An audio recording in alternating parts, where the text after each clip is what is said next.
Carlos, sentado em um tosco banco de madeira, olhava o céu azul por entre as copas das árvores que a brisa levemente balançava. Aquela vida era boa, pensava, mas um pouco sem objetivos nem segurança. Não fosse pela presença fascinante da cigana, não teria se demorado tanto por ali.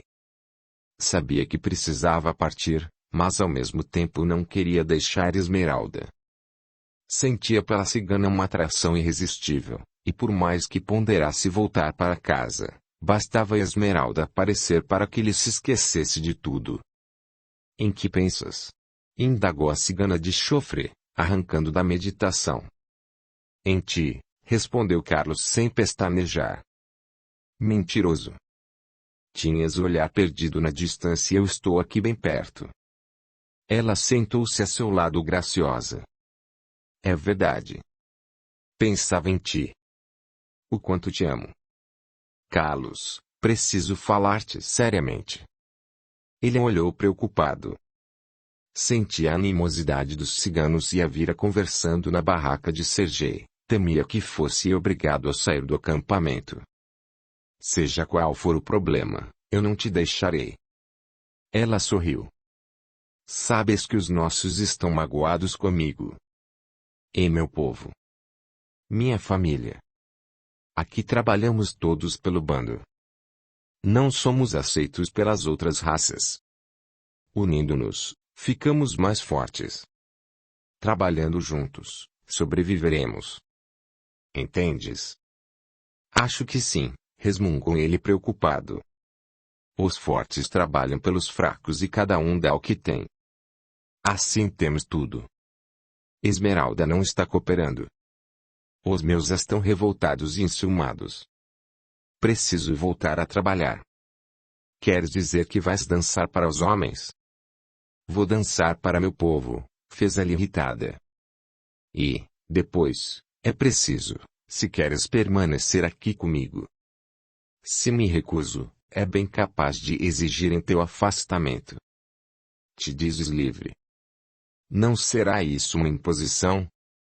Ela sacudiu a cabeça. Os deveres da raça precisam ser respeitados para que possamos viver. Não entendes porque não és um dos nossos.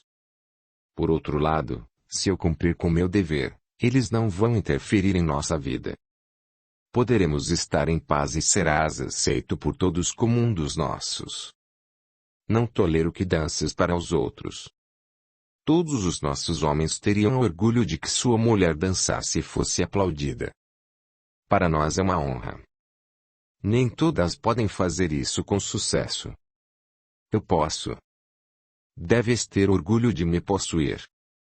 Admirada por todos, mas só vivendo para ti.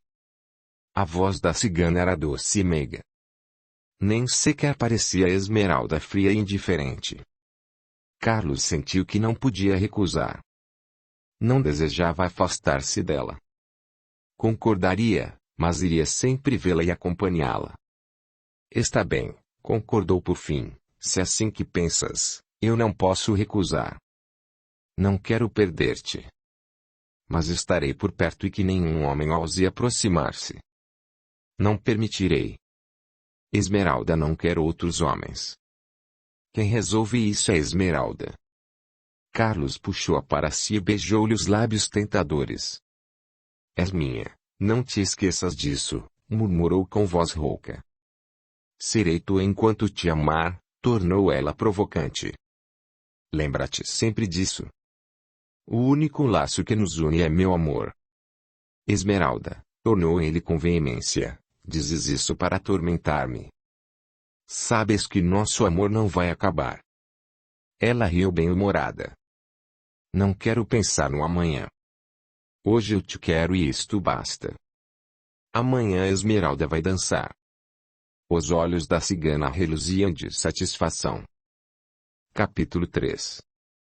A praça maior regurgitava de gente.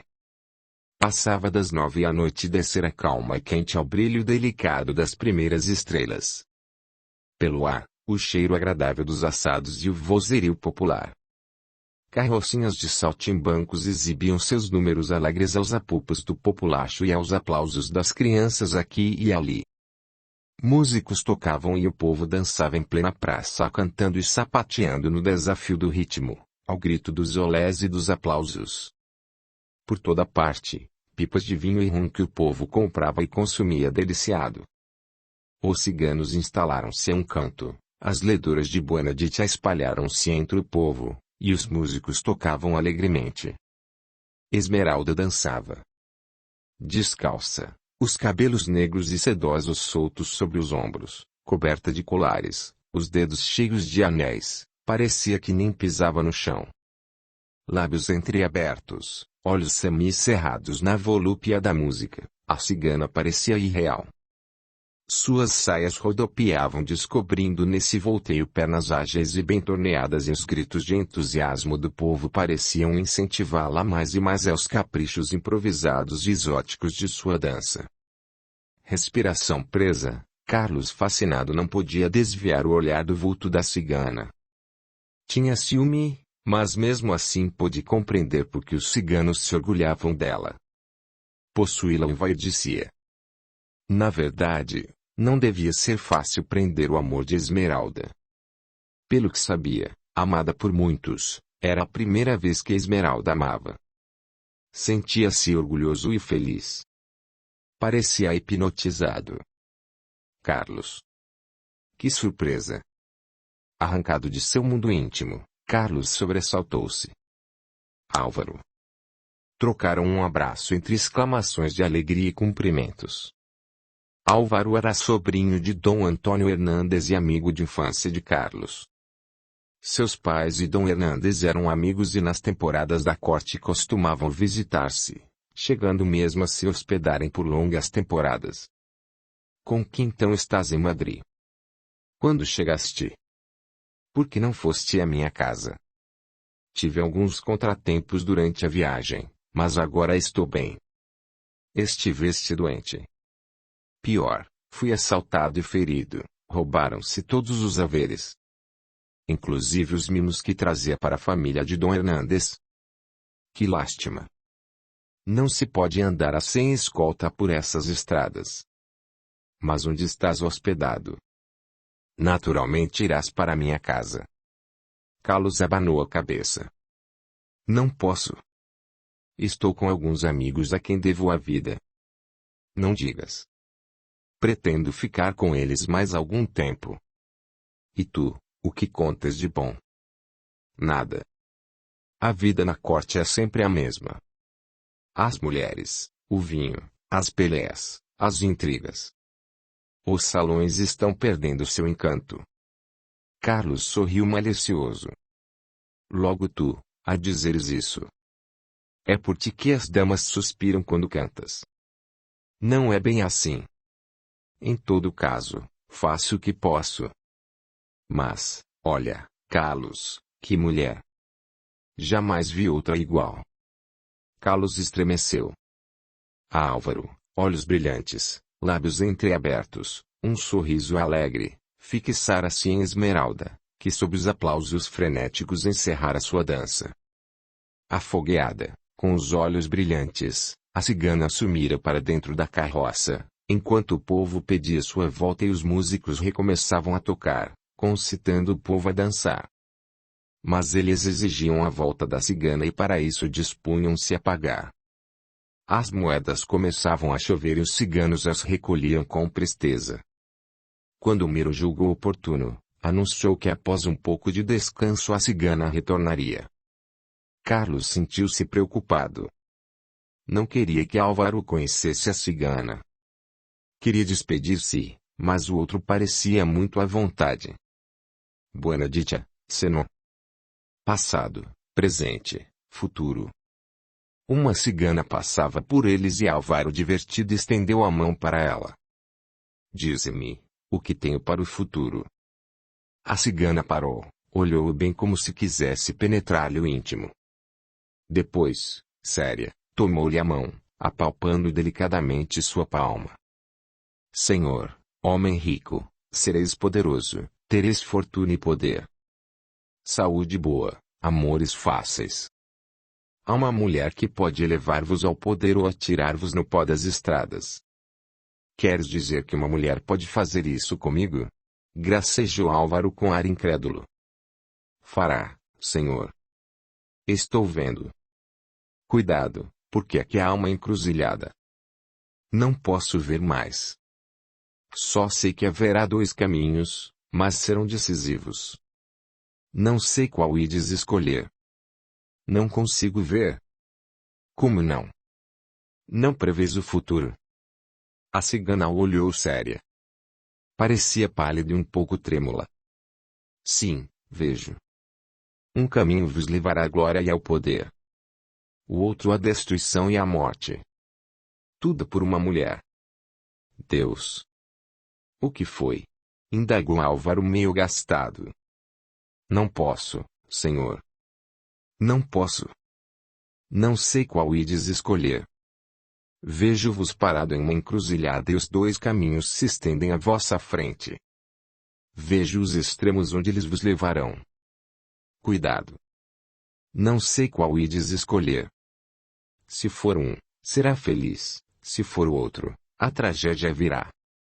Ora, cigana. Queres assustar-me? Toma estas moedas e vai-te. Mina não quer suas moedas. Guardai-as. Só quer que penseis bem quando chegar a hora da decisão. Por que não queres meu dinheiro? Fez ele irritado. Por acaso não o achas limpo? Não é isso. Só sei que não devo aceitar vosso dinheiro. Não posso. A cigana afastou-se de repente e, antes que Álvaro pudesse segurá-la, sumiu por entre a multidão. Maldita cigana, fez ele irritado. Parecia impressionado. Carlos assistia à cena intrigado. Sabia que os ciganos jamais recusavam o dinheiro, e o comportamento da cigana o deixara muito surpreso. Mulher estranha, murmurou Carlos admirado. Conseguiu tirar-me o bom humor. Bobagem, homem. O que ela disse é fantasia.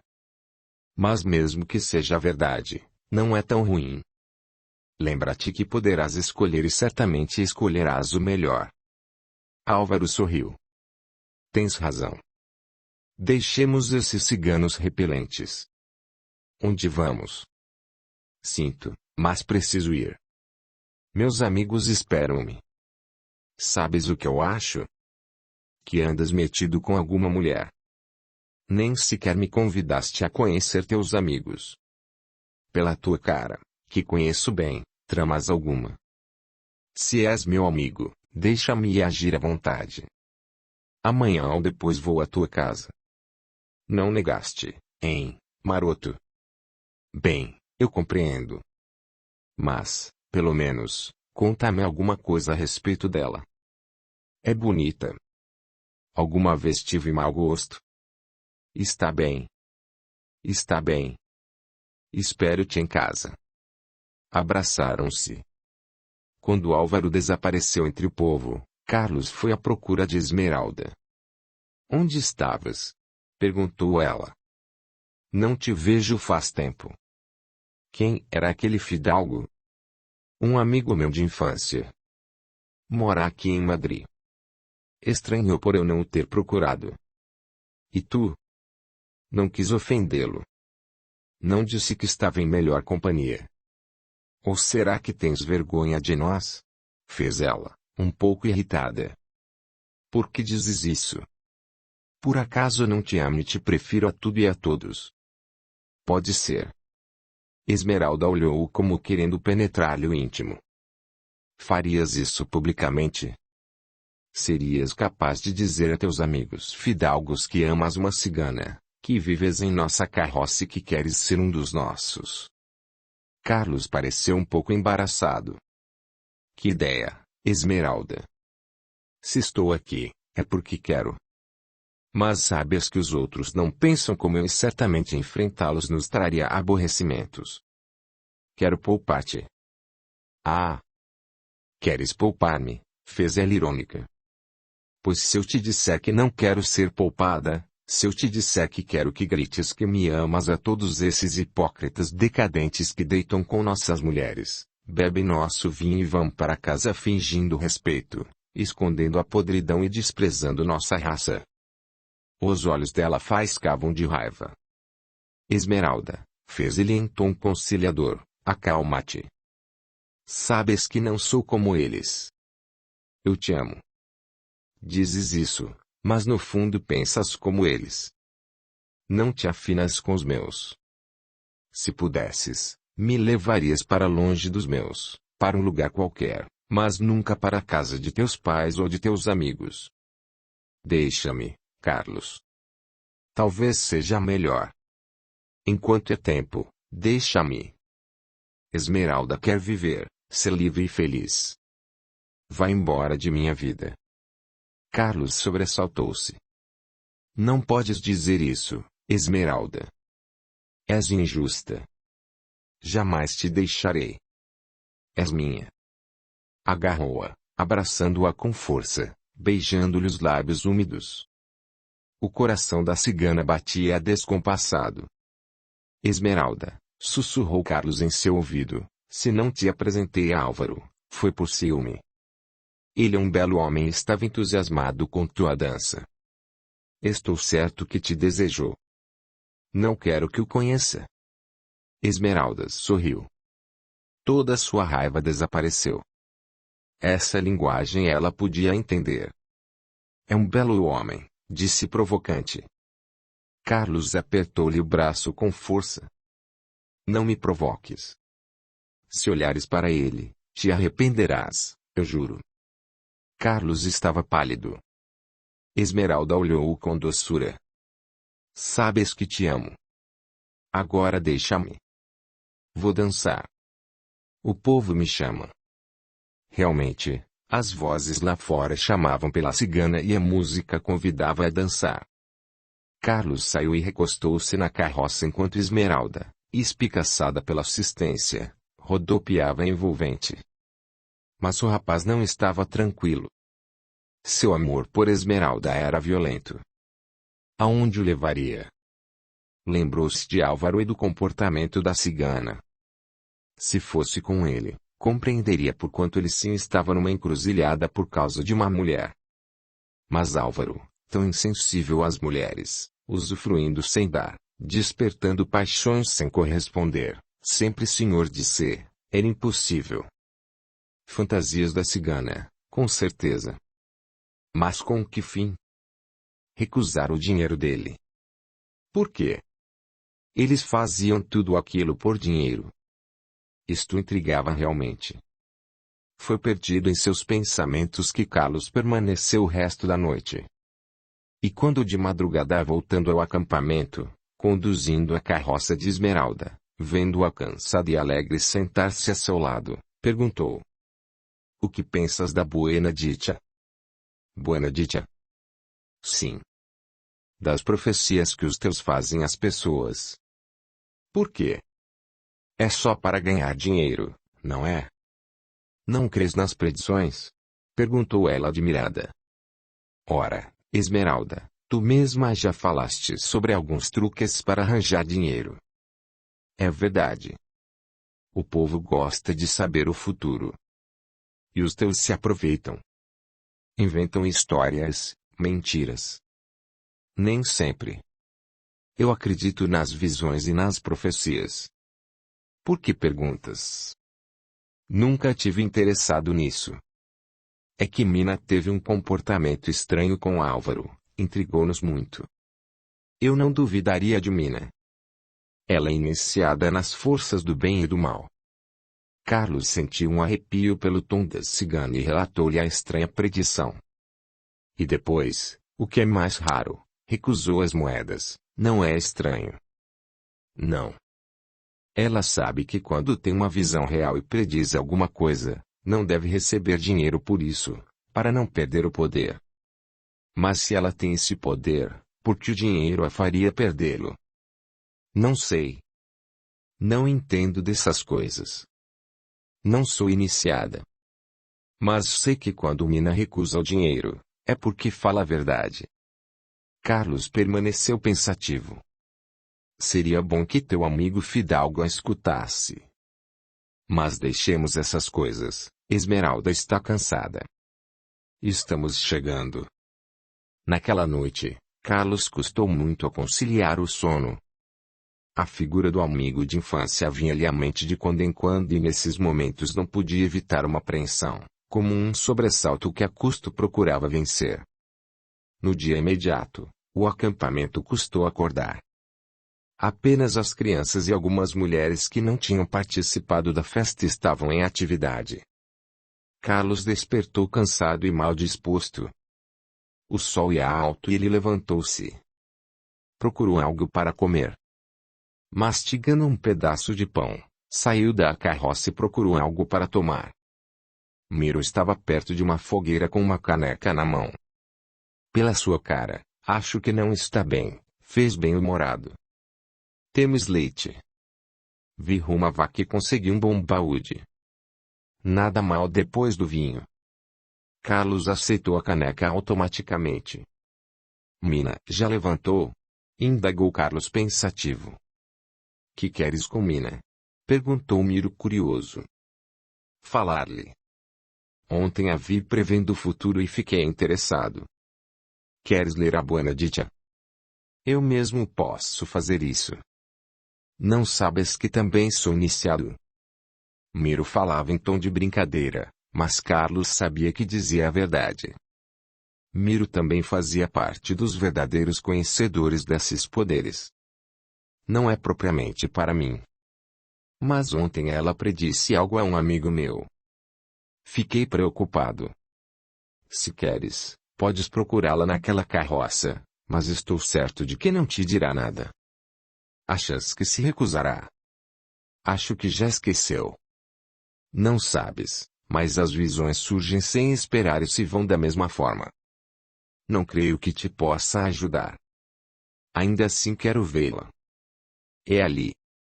Podes chamá-la. Carlos engoliu o leite morno, depositou a caneca nas pedras da mesa improvisada e decidido foi à carroça de Mina. Mina, posso entrar? A voz da cigana respondeu prontamente. Espera um pouco.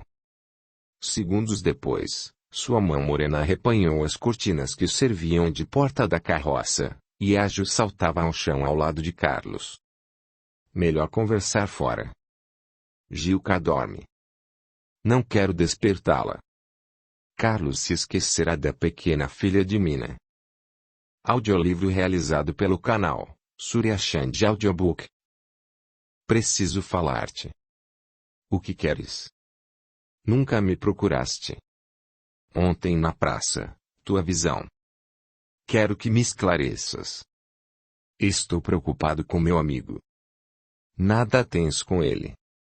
Deixa-o em paz. Não o procures. O rosto da cigana era sério. Não posso evitar.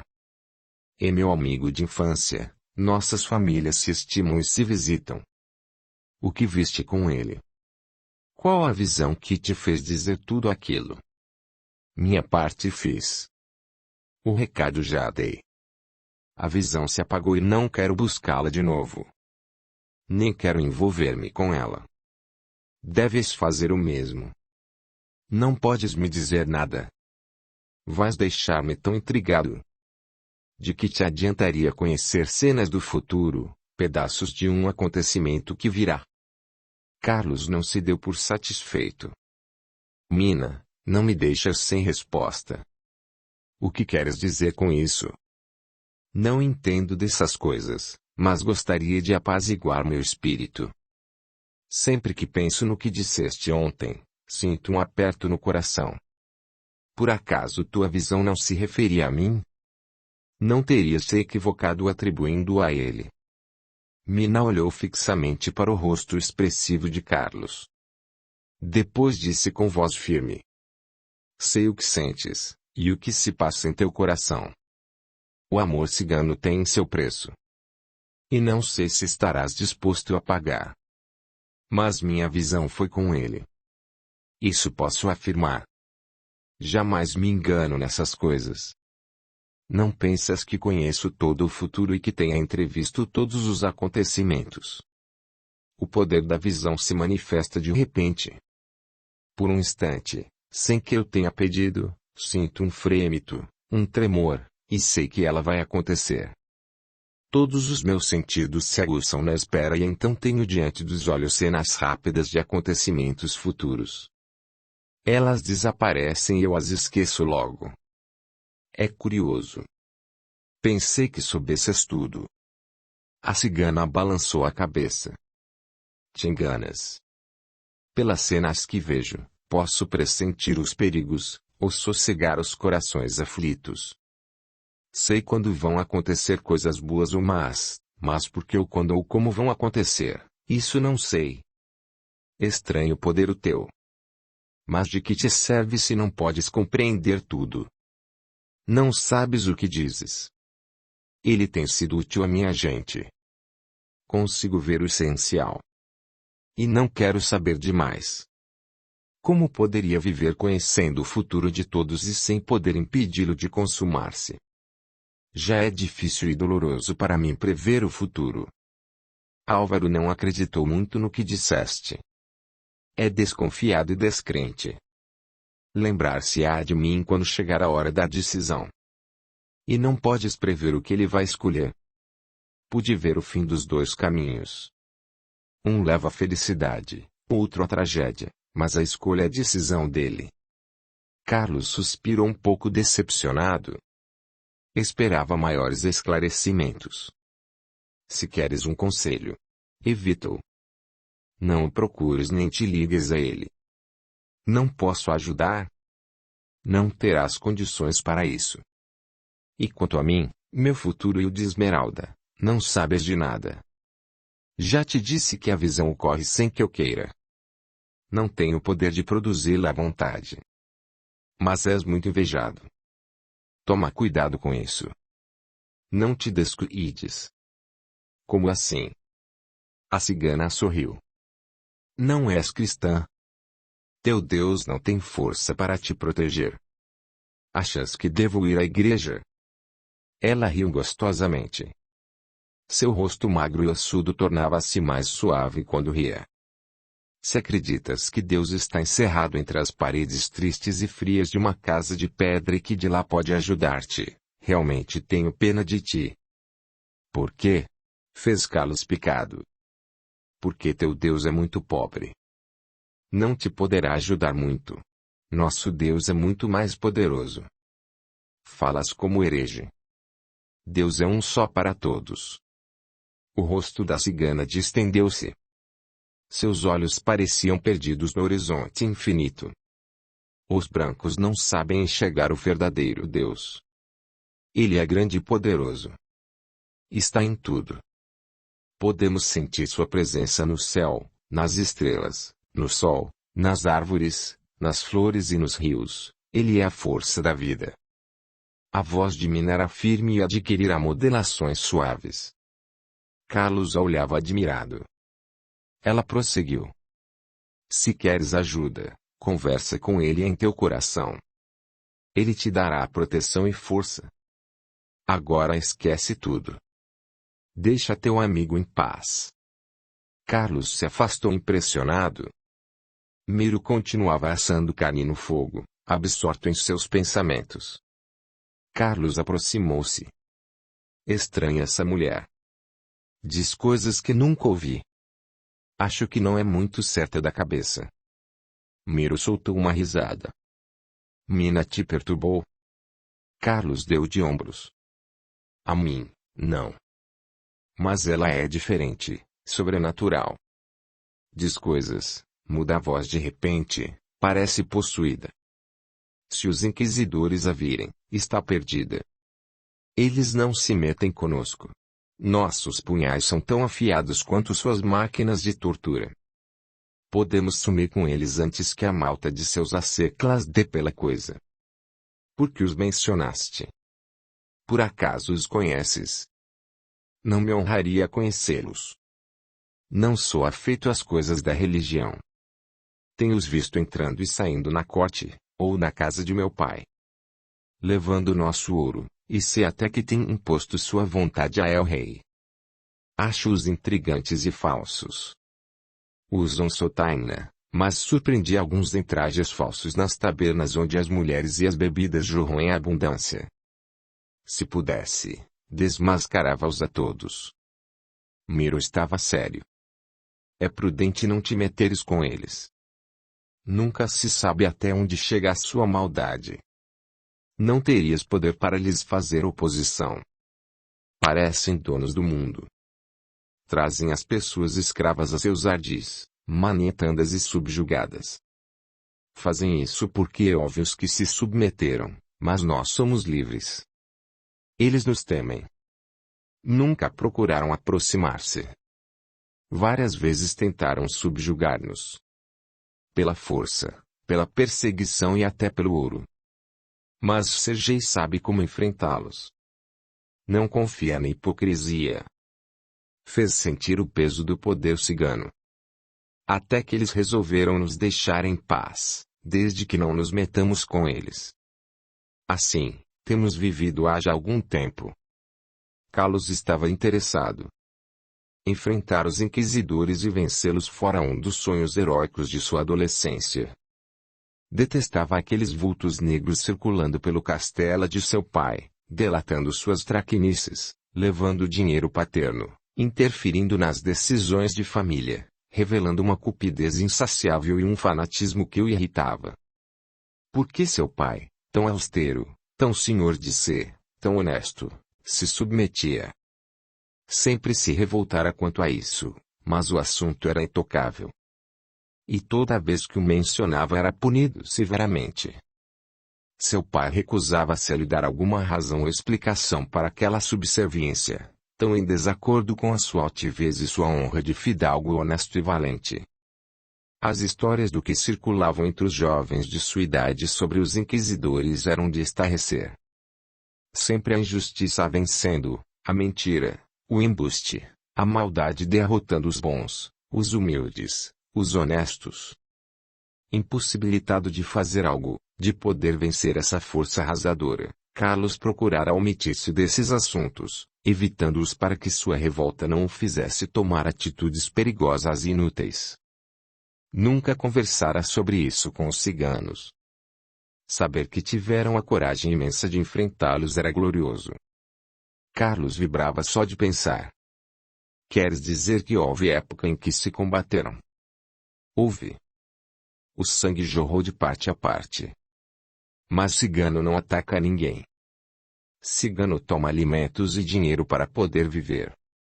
Não vivemos fincados na terra. Nossa casa muda-se com a estação, não plantamos a terra, não temos como comer. Levamos ao povo nossa alegria, nossa música, nossos tachos e objetos de adorno. Em troca, queremos alimentos, roupas, paz. Jamais agredimos alguém. Mas precisamos nos defender, não toleramos agressão. Miro sentou-se no chão e Carlos sentou-se a seu lado. Permaneceu silencioso alguns instantes. Carlos perguntou. Miro, não seria melhor que teu povo fundasse uma vila ou cidade e procurasse cultivar a terra, criar animais para viver? Miro olhou pensativo. Impossível. A alma de nosso povo pereceria em pouco tempo. Nossa natureza é livre e não suportaríamos a monotonia de um só lugar. Os nossos acham que tomar o que não lhes pertence é roubar. Tu e os teus acham isso natural. Miro riu despreocupado. Também pensas como eles? Bem. Eu não tomaria nada a ninguém. Pois morrerias de fome. Posso te garantir. Nós ciganos temos vida simples. Queremos comida e bebida farta, alguns panos para cobrir o corpo, alguns enfeites para alegrar nossos animais, nossas carroças e tornar mais belas nossas mulheres. Vivemos com pouco. Todos somos iguais no bando. E até nosso chefe ouve nossas dificuldades e procura resolver nossos problemas. Somos fortes porque somos unidos. Mas os fidalgos, como tu, ficam escravos do ouro. Apodrecem nesses castelos cheios de mofo, cobertos das maldições de seus feudos que trabalham de sol a sol, plantando a terra para encher vossos celeiros, levando vida miserável de fome, de doença, sem alegria de viver. O senhor de tudo, fidalgo do castelo, sacrifica a mulher, trancada em suas paredes de pedra como numa masmorra, prende seus filhos, dando as filhas em casamento a velhos ricos e desapiedados e os filhos nas batalhas inglórias das guerras sem sentido. E ajuntando tudo para dividir com os padres, que usufruem, dominam e arrasam tudo. Quem é mais feliz? Nós ou eles? Carlos estava admirado. Por estranho que pudesse parecer, o cigano tinha razão. Entre a vida monótona e pesada de seu castelo, 1000 vezes o acampamento cigano. Pela mente de Carlos passaram cenas de sua infância, a resignação da mãe sempre cerrada em suas salas e sem acesso às decisões familiares. Uma onda de tristeza o acometeu. Amava a mãe. Certamente sua prolongada ausência iria preocupá-la. Sacudiu a cabeça tentando afastar as ideias tristes. Acho que tens razão, Miro. Aqui se vive feliz e livremente. Eu prefiro esta vida que levava na casa de meu pai.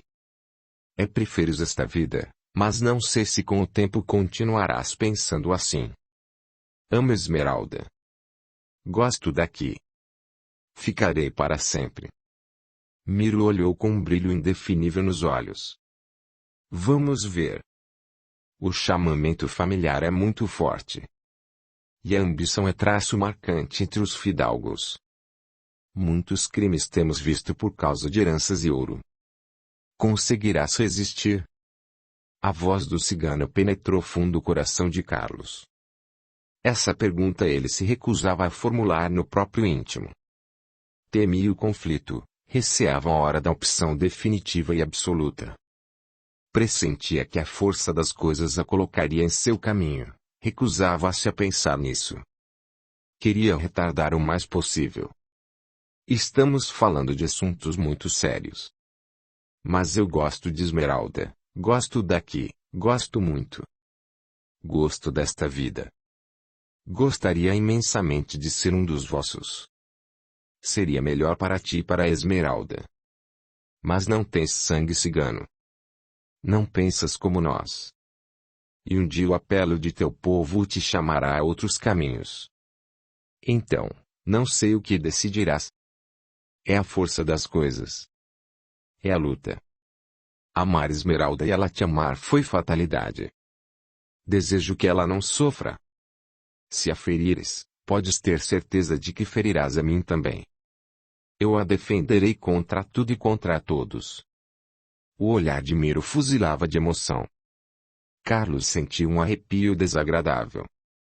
Procurou sorrir. Podes estar tranquilo. Jamais magoarei Esmeralda. Eu a quero muito. Agora vou ter com ela.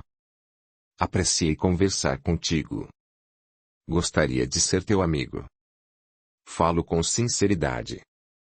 Faz-me falta alguém para trocar ideias, e como és amigo de Esmeralda, eu te admiro e respeito. Miro sorriu descontraído. Carlos falava com sinceridade e Miro observou. Eu também te admiro. Conquistar o coração de Esmeralda foi tua maior vitória. És sincero e simples. Podemos ser amigos. Apertaram as mãos. Talvez possas ensinar-me alguns de teus truques de montaria. Miro deu uma pescada maliciosa. Posso, desde que me ensines a conquistar as mulheres. Deves ser mestre nesses assuntos. Carlos saiu alegre e bem disposto. Conversar com o cigano o fizera esquecer um pouco os problemas de Álvaro. O mau presságio se esvaíra. Miro era um homem muito interessante. Poderia contar-lhe coisas e aspectos da vida daquele povo, que julgara tão atrasado mas que se revelava mais feliz e mais sábio do que os pretensiosos fidalgos que tanto alarde faziam de seus poderes e não passavam de escravos enfatuados e tristes de uma sociedade corrompida e devassa. Viver ali, livre com o amor de Esmeralda, Não era uma felicidade? Entrou na carroça onde a cigana ainda dormia e abraçou-a com carinho. Olhando seu rosto delicado e adormecido, aconchegando a seu peito, pensou comovido. Está decidido. Ficarei para sempre contigo, Esmeralda. Nunca te deixarei. E cansado pela noite mal dormida, sentindo o brando calor de Esmeralda junto a si, suavemente adormeceu. Capítulo 4. A tarde morria no acampamento, mas o movimento ainda era grande. Preparavam-se para partir. O outono ia em meio e havia movimento na cidade, onde a maioria cuidava de se abastecer para o inverno. As donas de casa cuidavam de suas conservas e de suas carnes, que deveriam sustentá-los nos dias difíceis de inverno. Os ciganos não tinham celeiros nem gêneros para armazenar, mas tudo quanto puderam obter nas festas de verão, e ainda durante o outono, procuravam acomodar nas pitorescas carroças onde viviam. Para eles o outono era mais curto, porquanto o verão se alongava ao máximo. Profundos conhecedores da natureza, com a qual viviam em constante contato, estabeleceram um roteiro que lhes permitia acompanhar a estação quente viajando com ela.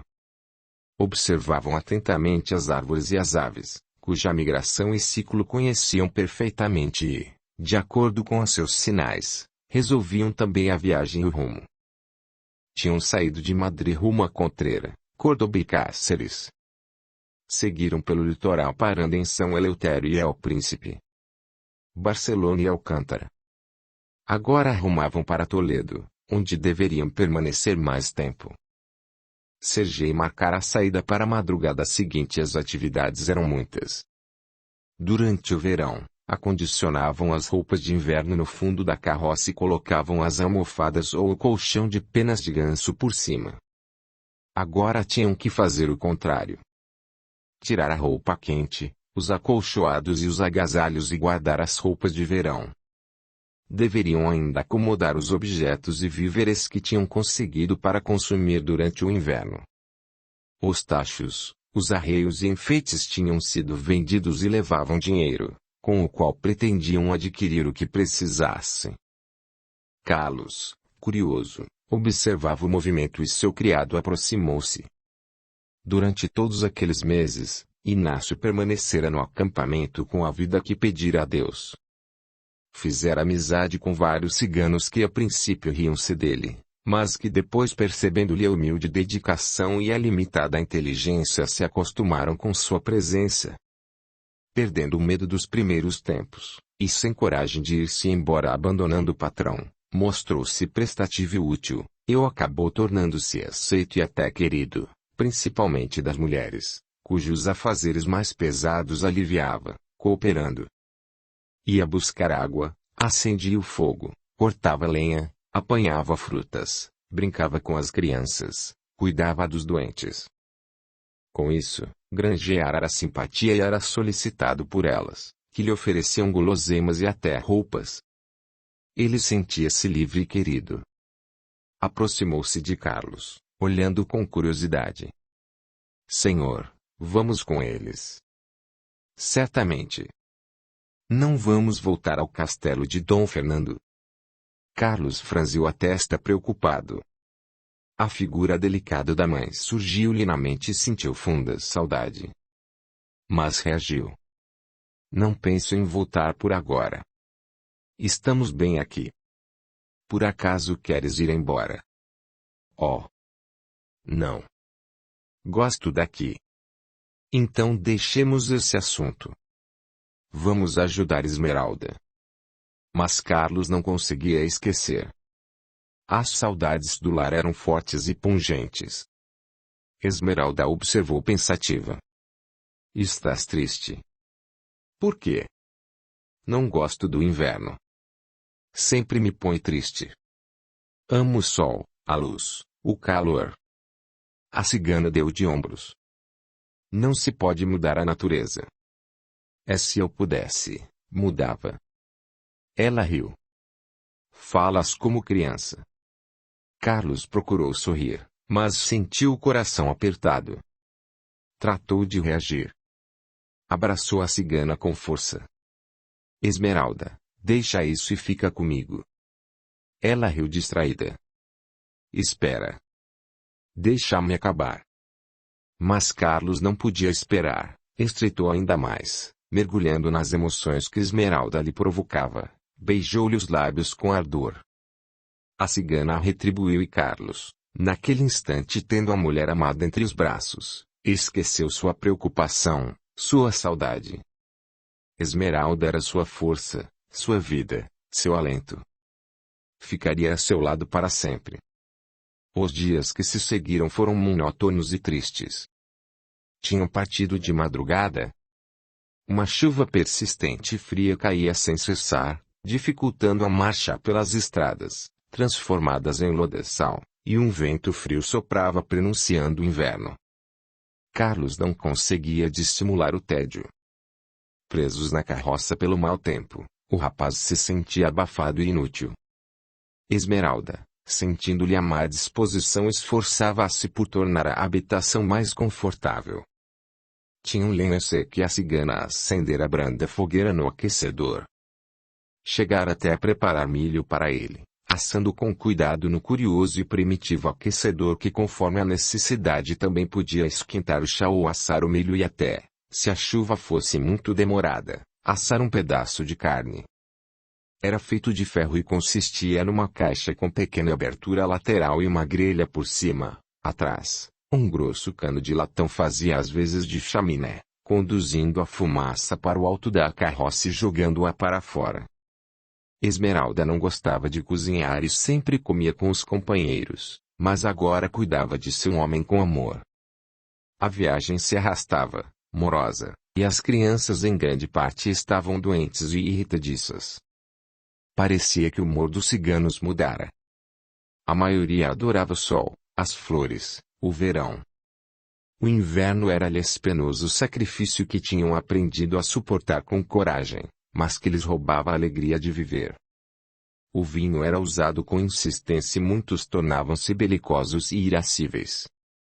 Brigavam com as mulheres e disputavam com os amigos por questões insignificantes. Os velhos viviam medrosos porque a cada inverno sempre os mais enfraquecidos morriam.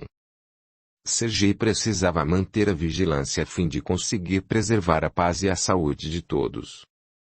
Com dificuldades e sacrifício, carroças quebradas e consertadas com paciência, chegaram a Toledo, onde se instalaram, perto da cidade. Puseram as carroças em círculo, para protegerem-se do vento frio, e no centro armaram algumas barracas. No dia seguinte os homens foram à cidade para adquirir o material que precisavam para trabalhar, porquanto em Toledo, embora extraíssem a matéria-prima e a ligassem preparando-a para uso, não se dedicavam à labor artesanal. E os trabalhos originais e pacientes dos ciganos eram muito bem recebidos pelos nobres e viajantes da cidade. Havia, nas montanhas, várias forjas onde se podia negociar o cobre, o estanho e o latão. Tinham já os conhecidos dos quais obtinham a matéria-prima pagando ou negociando seus arreios e objetos artesanais, inclusive de metal. Os comerciantes dedicavam-se mais à ferração dos animais do que aos objetos de adorno ou utilidades domésticas. Carregando os sacos com os pedaços de metal, os ciganos, de volta ao acampamento, montavam um tripé na frente da barraca e sobre ele o fogareiro, o malho, a bigorna, todos os seus instrumentos de trabalho. Enquanto as mulheres cuidavam de conseguir comida, lendo a Buena Dicha pelas vizinhanças, eles começavam a trabalhar. Eram tempos duros e difíceis. As ciganas faziam verdadeiros milagres conseguindo guloseimas nos castelos da redondeza, predizendo o futuro, vendendo amuletos e ervas para as doenças, e o que era mais importante, filtros do amor, de várias graduações e para todos os casos. Havia-os para ser atraente, para conquistar um jovem da nobreza ou velho fidalgo. Para manter a beleza e a mocidade, para o fidalgo conquistar o poder, o dinheiro, a mulher do outro ou a jovem amada. Para manter a saúde, contra a impotência até ervas abortivas. Nada faltava nos bolsos ocultos e na roda das saias das ciganas. O povo as temia não só pelos roubos e embustes que praticavam, mas principalmente pelas maldições que lançavam sem dor nem piedade sobre quem se furtasse a atendê-las ou dar-lhes algo. Assim, fascinando alguns, atemorizando outros, agradando a muitos, pelas predições felizes e sugestões para o futuro, conseguiam arrecadar de tudo. Roupas, adereços, guloseimas, frutas, joias, tudo servia, tudo levavam. Chegavam ao acampamento e com o Sergei dividiam o produto do dia. Podiam ficar com o que gostassem de enfeites ou roupas, mas tinham que dividir igualmente a comida. As pessoas velhas e as crianças tinham que ser vestidas por elas. As que tinham família cuidavam dos seus, as que não, davam uma parte para as outras. Estavam tão habituados a este sistema que raramente discutiam pela posse das coisas. Tudo era de todos, mas se houvesse alguma dúvida, Sergei decidia, e como era o chefe, justo e estimado, a disputa cessava aí. Esmeralda saía com as mulheres, o que irritava Carlos. Não gostava de vê-la esmolando nas cozinhas dos palácios ou ludibriando os outros. Sabia o desprezo que os fidalgos nutriam em relação aos ciganos e não desejava expô-la a esse vexame. Havia também o receio de que alguns se interessassem por ela, tão linda e insinuante. Sabia com que facilidade os homens vencem os preconceitos quando se trata do amor de uma bela mulher. Socialmente consideravam ciganos seres desprezíveis, mas não hesitavam em conquistar suas mulheres para a satisfação de suas paixões e de seus vícios pessoais. Carlos estava irritado e nervoso. Se durante aqueles tempos se sentira pouco aceito pelos ciganos, isso não o afetara muito porquanto tudo era alegria, sol, luz, música e festa. A natureza perfumada, alegre e o acampamento era um agrupamento fascinante, festivo, onde os sons das guitarras e o crepitar do fogo se misturavam ao luar safirino e à brisa perfumada. Tudo era beleza, cor, dança, luz, perfume, amor. Agora, o que restava? Frio, céu cinzento, rostos vermelhos pelo vinho, crestados pelo vento e pelo calor do fogo. Irritados e praguejantes, meio bêbados e mal-humorados. As mulheres ausentes o dia inteiro, como mendigas de porta em porta, suportando os maus tratos e distribuindo mentiras, ilusões, por entre maldições e desregramento. Carlos estava deslocado e só. À noite, tinha o aconchego do corpo cheiroso de Esmeralda, mas ele queria mais, queria viver, sair daquela miséria, daquela sujeira e daquele mundo. Dia a dia, tornava-se mais triste e irritadiço. Esmeralda vibrava de ódio, percebendo a modificação de Carlos. As discussões se repetiam, tornando a situação insustentável. Até que, um dia, Carlos explodiu. Tinha bebido e estava muito nervoso. Esmeralda se demorara na cidade e ele vira exasperado as outras regressarem sem que a cigana voltasse. A noite já tinha caído quando ela chegou. Carlos olhou-a com raiva. Esmeralda, isto tem que acabar. Não podes fazer o que queres. Não vais mais sair por aí feito mendiga. Não vou permitir. A cigana enrubesceu de raiva. Não entendia Carlos. Qualquer homem do bando estaria grato por seu esforço em conseguir o máximo, mas ele não, criticava aí, o que era pior, queria mandar nela.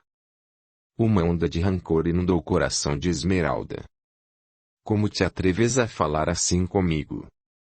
Esmeralda é livre. Não tem dono, a única coisa que prende é o amor. Ora deixa de fita. Queres andar por aí, ver outros homens, enquanto eu fico aqui, nesta pocilga infecta, ouvindo praguejar dos teus e o malho na bigorna. Não aguento mais. Ou deixas essa vida de mendiga ou eu vou-me embora. De rubra, Esmeralda empalideceu. Seu orgulho estava ferido, mas apesar disso ainda considerou. Então é isso. Cedo cansaste de nosso amor e queres partir. Pois escolhe agora, já. Ou ficas para sempre, Ou vais e, então, nunca mais voltes a procurar-me. Eu te amo, mas isso não importa. Não quero que fiques contrariado. Não vou mudar minha vida. Eu sou cigana. Se me amas, fica comigo, mas se não, parte que seja para sempre. Havia tal expressão no olhar da cigana que Carlos teve medo. Abrandou e tentou conciliar as coisas. Esmeralda. Eu te amo. Sabes que és tudo para mim. Dói ver-te sair por aí, do jeito que vais. Sabes que tenho deveres com os de minha raça. Se eu não saísse, não terias como comer. És um ingrato. Tudo quanto faço é por ti, para teu bem. Mas se não estás feliz, vai-te. Ultimamente andas triste e inquieto. Não dormes tranquilo. Tens emagrecido e perdido a cor. É hora de saber o que tens. Fala, Esmeralda quer saber. Está bem, tornou Carlos conciliador, tenho saudades dos meus. Agora já não te sou suficiente. Já não me amas mais. Não se trata disso, Esmeralda. Eu te amo como sempre. Mas minha mãe sempre foi muito boa e me quer muito. Deve estar sofrendo sem saber de mim, estar pensando que eu morri, ou que estou doente em alguma parte. Deve estar desesperada. Tenho sonhado com ela e seu rosto apreensivo não me sai do pensamento. Não acredito. Antes meu amor era o bastante. Agora já não basta.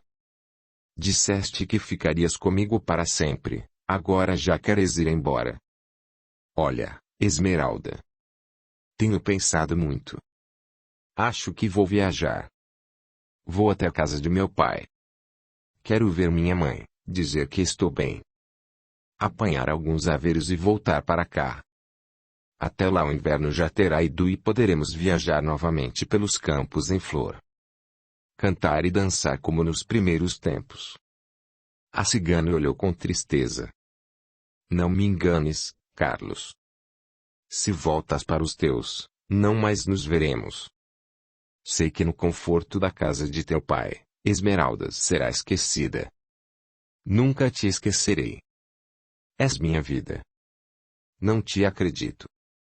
Queres Esmeralda com paixão, mas o amor exige muito mais, e não queres pagar o preço. Se fores embora, nunca mais nos veremos. Enganas-te. Vou viajar, mas voltarei em breve.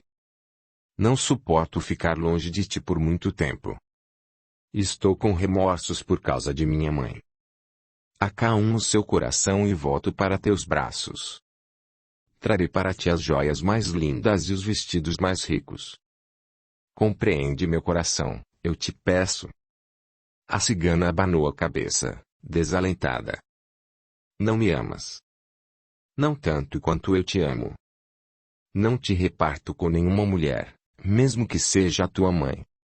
Ou ficas para sempre, ou nunca mais quero ver-te. Carlos tentou demovê-la dessas ideias sem conseguir. Esmeralda não aceitava a ideia de sua partida, ainda que fosse por pouco tempo. Ele estava sendo sincero. As saudades do lar, da mãe de seu ambiente lhe amarguravam as horas e ele sentia desejo incontrolável de ir até lá. Não pretendia abandonar a cigana. Amava muito.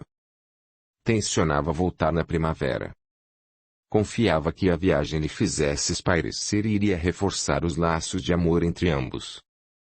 Pretendia trazer dinheiro para não depender dos ciganos. Pouparia Esmeralda impedindo-a de exercer essas detestáveis atividades que eles chamavam de trabalho. Voltaria o mais breve possível. Em vão tentou convencer a cigana de seus bons propósitos. Ela se recusava a aceitar. Entretanto, a cada momento mais e mais essa ideia tomava conta de Carlos. Uma noite procurou Miro e, à luz do fogo, expôs a ele seus desejos. Tenho notado que não estáis felizes. Miro não gosta disso. Esmeralda triste. Agora sei por quê. Desejas ir embora. Quero viajar. Voltarei logo. Preciso ver minha mãe. O cigano olhou nos olhos procurando examinar o que lhe ia na alma. É sincero. Pretendes voltar. Mas lá, longe de Esmeralda e no conforto dos teus, pensarás assim? Claro, Miro. Não tenho dúvida. Amo Esmeralda e não posso ficar longe dela. Verás que voltarei em breve. Esmeralda vai sofrer. Sabes que não permitirei isso. Carlos sorriu confiante. Sossega teu coração. Eu seria muito infeliz sem ela. Voltarei na primavera. Eu juro.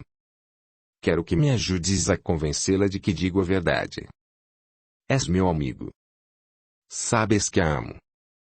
Vais ajudar-me. Miro estava sério. Sei que irás de qualquer forma. Sinto que estás determinado. Nada te fará mudar. Sei que amas Esmeralda, mas sei também que a voz do sangue e da raça é muito forte. Porém lembra-te de uma coisa. Estou esperando-te. Se não voltares e Esmeralda sofrer, hei de procurar-te até os confins da terra e juro que te farei pagar. Já tinha te avisado. Se Esmeralda sofrer por tua causa, por teu abandono, passe o tempo que passar, haja o que houver, ajustaremos contas. Os olhos do cigano expeliam chispas, seus lábios comprimiam-se com força, dando ênfase a cada palavra. Carlos não se furtou a um arrepio de medo. Depois sorriu confiante. Não temo tua ameaça. A felicidade de Esmeralda é a minha. Voltarei para ela, para sempre. Enquanto eu estiver fora, não a deixeis ficar triste. Dize-lhe que eu jurei voltar e que me espere. Hesitou um pouco e concluiu. E, por favor, não a deixes sair com outros homens. Não suportaria uma traição.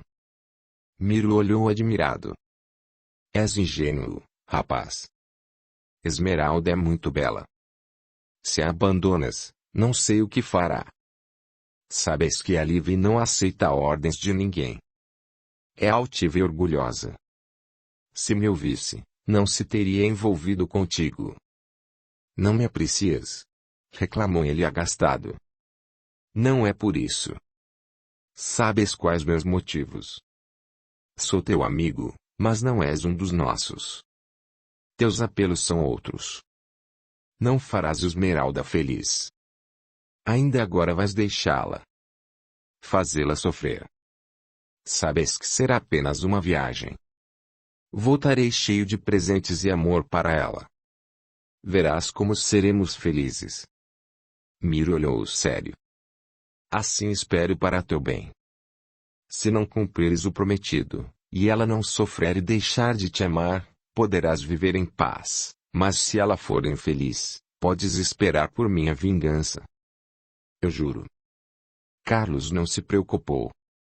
Tratou de procurar Inácio e combinar a viagem. Estava eufórico.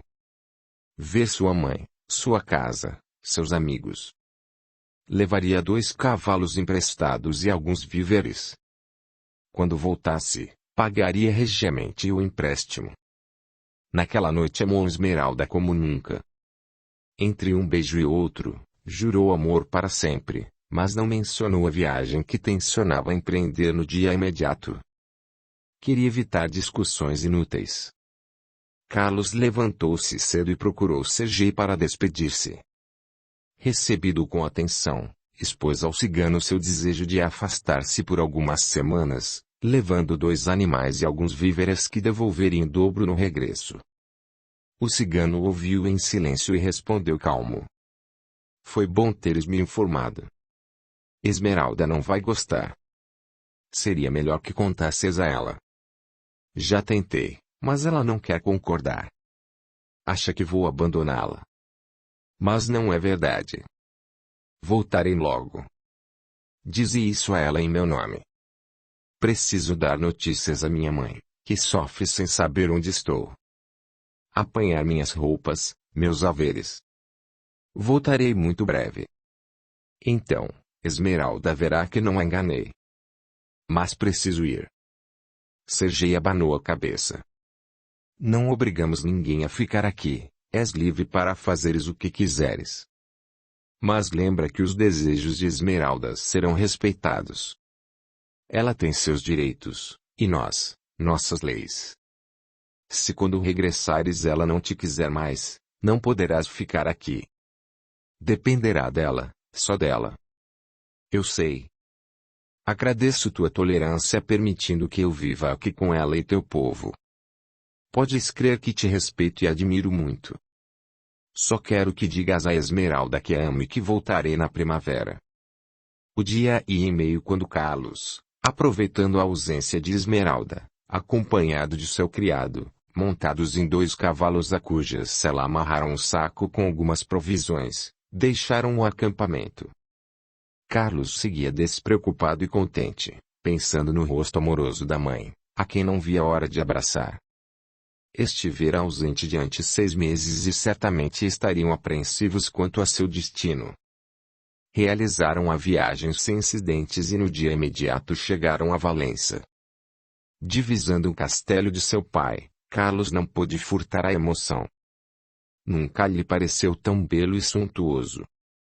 O guarda que se aproximara da entrada quando os viu chegar, reconhecendo-os, soltou uma exclamação alegre. Dom Carlos. Bendita seja a Virgem. Estás de volta. Carlos sorriu contente. Sim. Estava de volta e se sentia em casa. No pátio, foi um alvoroço. Os serviçais reconhecendo-o davam-lhe as boas-vindas. Carlos sempre fora estimado pelos servos de sua casa, por sua simplicidade e também por sua bondade. A todos tratava com brandura, e muitas vezes durante sua infância e adolescência permanecera entre eles conversando, brincando com seus filhos, despreocupadamente. Embora advertido pelo pai, Carlos continuava a tratar a todos com certo carinho e por isso era estimado e querido. Seu belo rosto travesso, sua galanteria, suas conquistas, eram comentadas com orgulho por todos quanto o viram crescer. Sua chegada consistiu-se em um acontecimento vibrante e feliz. Ouvindo o alarido, Dona Encarnação aproximou-se e vendo Carlos abraçou-o com arrobo. Filho meu, finalmente. Carlos apertou com força. Mãe. Que saudade. Estou de volta. Não suportava mais ficar longe de ti. Passados os primeiros arroubos, ainda abraçados foram sentar-se no salão. O pai estava percorrendo a plantação, mas a mãe estava ansiosa por saber o que acontecera. 1 mês depois que partiste, nós recebemos um portador da parte de Dom Hernandes repetindo o convite que nos fizera e insistindo por tua presença nas festividades que já se estavam processando. Ficamos preocupados. Desde então debalde mandamos nossos emissários à tua procura e não conseguiram saber de nada. Teu pai temia pelo pior, mas eu pressentia que voltarias. Sabia que ainda te teria em meus braços, como agora. Conta-me tudo. O que aconteceu? Naquele instante, observando o rosto emotivo de sua mãe se transtornando, olhos angustiados, suas mãos trêmulas, sentiu-se egoísta e mau. Pensara só em si, sem se importar com os sentimentos de sua querida mãe. Quando saí daqui, pretendia ir à casa de Álvaro, para irmos juntos à casa de Dom Hernandes, mas fomos assaltados na estrada por alguns bandidos que nos roubaram tudo, deixando-nos meio mortos no chão. Valha-me Deus. E Deus valeu-me mesmo. Fomos recolhidos por um bando de ciganos que, apiedados de nossa infelicidade, trataram de minhas feridas. Virgem Santíssima. Ciganos. Que perigo. Não tiveste medo deles? Eu estava desacordado. Eles me trataram com muito cuidado. Cuidaram de mim com muito amor. Estava muito doente e fraco. Tinha perdido muito sangue. Demorei muito a recuperar a saúde. Durante todo este tempo ficaste com eles? Sim. Foram muito bons para mim. Eu não confio. Vai ver que esperam explorar-te mais tarde. Cigano é raça maldita. Carlos se entristeceu. Não fales assim, mãe. Salvaram minha vida. Nem sabiam quem eu era. Encontraram-me atirado na estrada, ferido e despojado de todos os meus haveres. Jamais lhes paguei pelo benefício que prestaram. Dona Encarnação ficou muito aflita. Filho, promete-me que te afastarás deles. Que nunca mais irás vê-los. Por Deus. Carlos admirou-se. E esta agora? Por quê? São perigosos. Terríveis. Por favor, dize-me que não mais os verás. Vendo o rosto crispado de sua mãe, sentindo o tremor de suas mãos em seu braço apertando-o nervosamente, Carlos sentiu penosa impressão. Acalma-te. Vem. Senta-te aqui comigo. Quero dizer-te que não posso ser ingrato. A roupa que me cobre, os cavalos que me trouxeram, os alimentos que me sustentam foram dados por eles. Estás enganada. São gente como nós. Lutam, sofrem, amam, se defendem. Dona Encarnação não se acalmava. Sentada ao lado do filho, estava trêmula e angustiada. Ele continuou. Há lendas sobre eles, fantasias, histórias. Tudo falso. Não penso assim. São poderosos e terríveis.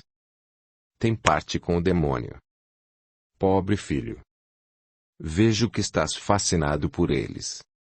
Preciso pedir a Deus que te liberte. Carlos sentiu-se triste.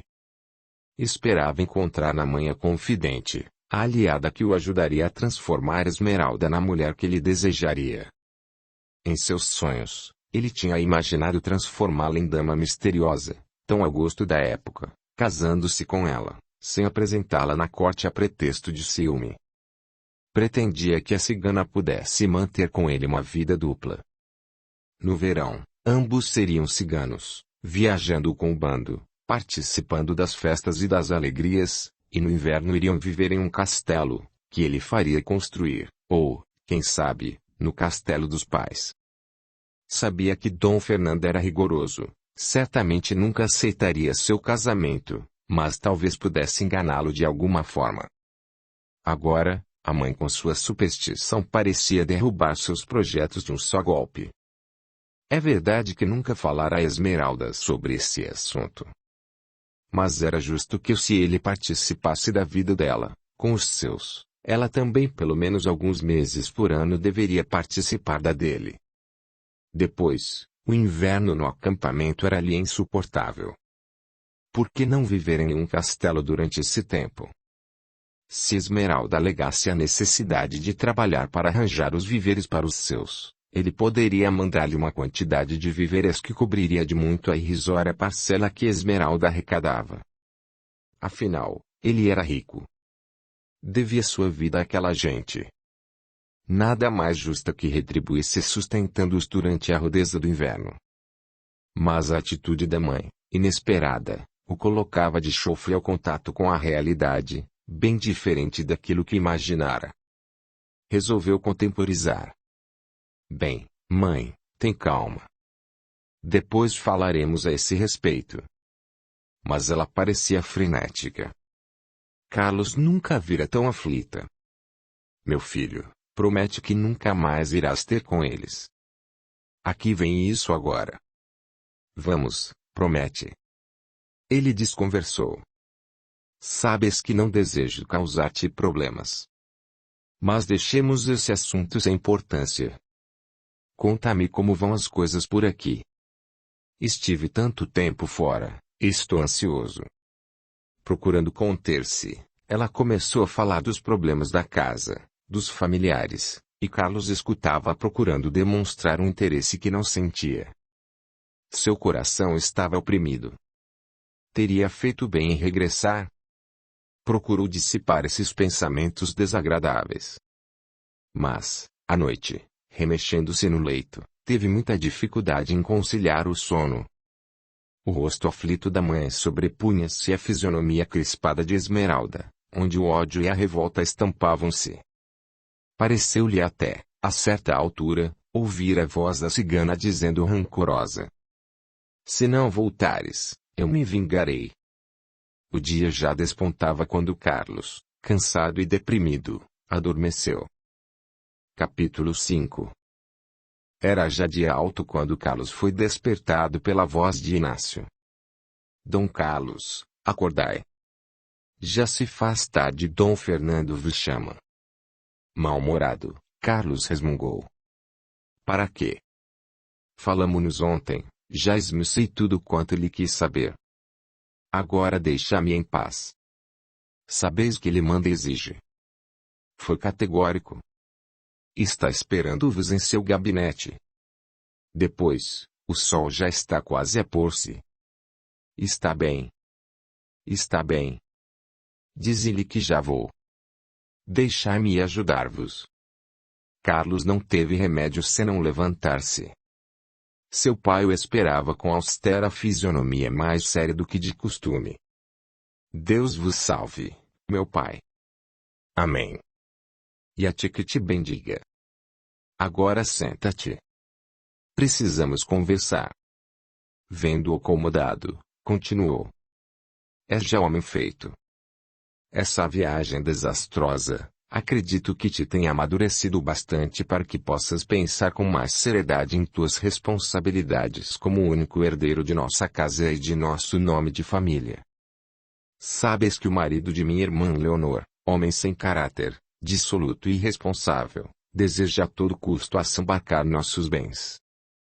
Sei até que, tendo dissipado a parte de dote de Leonor, pretende pôr as mãos em nossos haveres e já organiza um contingente de homens armados com os quais pretende tomar este castelo pela força. Meus informantes descobriram que ele conta com elementos dentro de nossa casa e não vai titubear em me destruir. Por isso, tem um cervo que prova nossa comida, que pode estar envenenada." Carlos ouvia assustado. Uma sensação desagradável o envolveu. Que audácia de Dom Fabrício! Indignado ouvia o pai esclarecendo: "Tenho procurado defender nossa casa. Temos homens bem armados e treinados em vigilância constante, mas, se algo me acontecer, quero que estejas ao par de tudo para que te defendas e defendas os nossos desse patife. És meu único filho. Meu herdeiro. Quero que assumas já a posição que te compete. De amanhã em diante, sairás comigo para aprender tudo e estares preparado, se me acontecer algo, para enfrentar essa luta. Até agora te recusaste a assumir tua posição. Eras um menino e eu queria que amadurecesses. Mas não posso mais esperar. Por isso, agora mesmo, vou depositar em tuas mãos nossos haveres e conhecerás nossos negócios." Carlos estava emocionado. Pela primeira vez o pai o tratava como um adulto. Sua confiança honrava e ele de repente começou a amar seu castelo, sua gente, seu nome, a dignidade de sua família honrada e laboriosa. Foi em tom solene e sincero que respondeu: "Sou grato por vossa confiança. Farei o possível para corresponder." Pela fisionomia de Dom Fernando passou um rasgo de emoção que ele tratou de controlar para não parecer fraco. "Espero que seja assim. Lembra-te que o dever exige, às vezes, muito de nós, mas a honra deve vir em primeiro lugar. Antes morrer com honra do que viver desonrado. Esse é o lema de nossos antepassados." Carlos não se deteve para pensar. Estava empolgado. Respondeu com entusiasmo: "Podeis contar comigo. Receei que não mais voltasses. Temi por tua vida. Julguei terem caído por terra meus planos mais caros. Se tivesses morrido, não seria difícil a Fabrício tramar nossa destruição e morte, porém, contigo aqui, jovem e forte, ele não nos poderá destruir. Amanhã Dom Gervásio rezará uma missa em nossa capela às 6 horas. Em ação de graças por tua volta. Não podes faltar." Carlos procurou encobrir a contrariedade. Que embaçada. Logo às 6 horas no inverno. Certamente, meu pai. Não queria contrariar-vos. Pela primeira vez se aproximava dele, e essa atitude o lisonjeava muito. Talvez fosse melhor não irritá-lo. Assumindo os negócios de sua casa, poderia usufruir de maior liberdade e formular planos para seu futuro, com Esmeralda, naturalmente. Carlos não cogitava sequer em separar-se da cigana, cujo amor continuava a aquecer-lhe o coração. Nesse instante, o criado anunciou a presença de Dom Gervásio.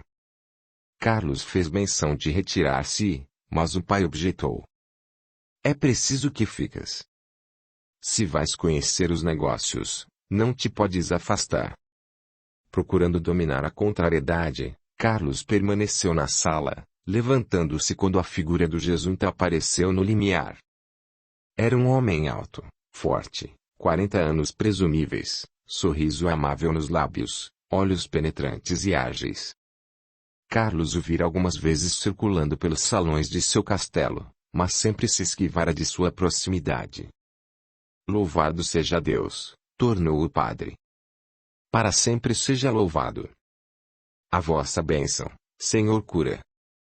Dom Fernando tomou a mão do padre e a levou aos lábios.